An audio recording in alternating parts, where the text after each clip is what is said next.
Une petite mousse victorieuse. Pour sa deuxième année au Salon de l'Agriculture à Paris, cette brasserie de Remiremont fait partie des dizaines de lauréats vosgiens du concours général agricole. La bière blanche remporte la médaille d'or.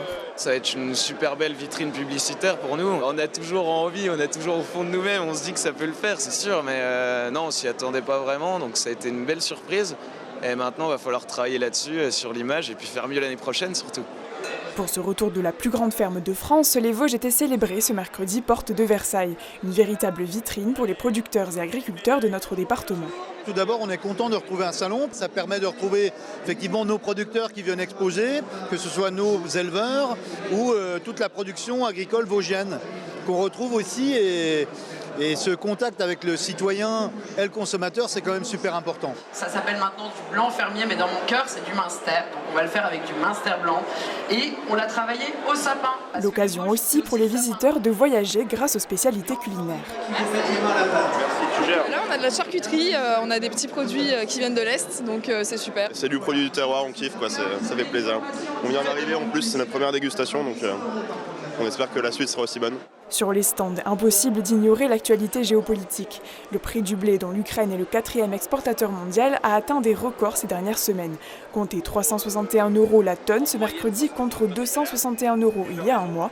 Idem pour le maïs et le tournesol qui alimentent les élevages français. On est sur un département à vocation d'élevage et la flambée des matières premières va impacter fortement la capacité justement de nos élevages à pouvoir continuer à produire. Cette crise en Ukraine nous rappelle que l'autosuffisance alimentaire, la sécurité alimentaire, c'est pas qu'un concept. Ça nous dit qu'il faut que l'on relocalise aussi une partie de certaines productions qui sont nécessaires à la production agricole et que l'on ne se détourne pas de produire, que nos terres agricoles produisent des céréales, de l'herbe, de la viande, du lait. Ce céréalier mosellan fournit une coopérative de producteurs de son département. Il observe avec crainte les cours du blé. Ça va être très tendu, ça fait longtemps que la France est plus excédentaire dans ces productions-là. Et il serait peut-être temps aussi qu'on réfléchisse à ça, à l'autonomie alimentaire qu'on a vraiment en Europe. Parce qu'on le voit, avec une crise comme ça, on n'est plus autonome. Pour ce représentant de la filière céréalière française, impossible d'avoir une vision à long terme, mais cette année devrait se dérouler normalement. Nous avons des stocks de report au 30 juin 2022, qu'ils soient français, qu'ils soient européens ou mondiaux, qui est extrêmement confortable. C'est à peu près 3 mois d'avance, donc c'est plutôt très confortable. Donc il n'y aura pas ni de pénurie de blé en France, ni d'augmentation du prix de la baguette, qui, je vous le rappelle, sur une baguette de 1 €, le prix du blé c'est entre 5 et 7 centimes.